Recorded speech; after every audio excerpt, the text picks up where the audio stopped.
किताब मुकद्दस में से आस्तर के 7वें बाब की तिलावत। सो बादशाह और हमान आए कि आस्तर मलका के साथ खाएं पिएं, और बादशाह ने दूसरे दिन ज़ियाफत पर मैनोशी के वक्त आस्तर से फिर पूछा, आस्तर मलका तेरा क्या सवाल है, वो मंजूर होगा, और तेरी क्या दरख्वास्त है, आधी सल्तनत तक वो पूरी की जाएगी।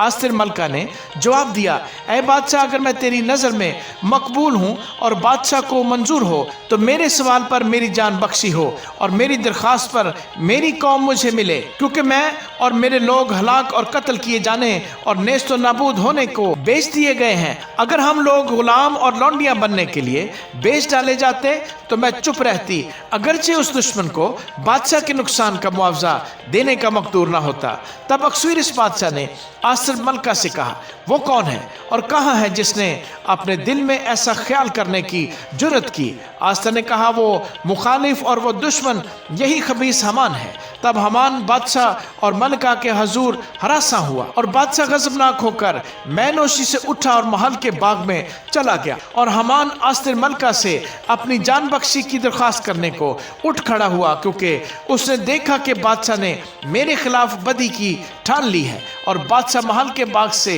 लौटकर मैनोशी की जगह आया, और हमान उस तख्त के ऊपर जिस पर आस्तर बैठी थी पड़ा था। तब बादशाह ने कहा, क्या ये घर ही में मेरे सामने मलिका पर जबर करना चाहता है? इस बात का बादशाह के मुंह से निकलना था कि उन्होंने हमान का मुंह ढांक दिया। फिर उन ख्वाजा सराओं में से जो खिदमत करते थे एक ख्वाजा सरा खरबूना ने अर्ज की कि हजूर, इसके अलावा हमान के घर में वो 50 हाथ ऊंची सूली खड़ी है जिसको हमान ने मर्दगी के लिए तैयार किया, जिसने बादशाह के फायदा की बात बताई। बादशाह ने फरमाया कि उसे उस पर टांग दो। सो उन्होंने हमान को उसी सूली पर जो उसने मर्दगी के लिए तैयार की थी टांग दिया। तब बादशाह का गुस्सा ठंडा हुआ।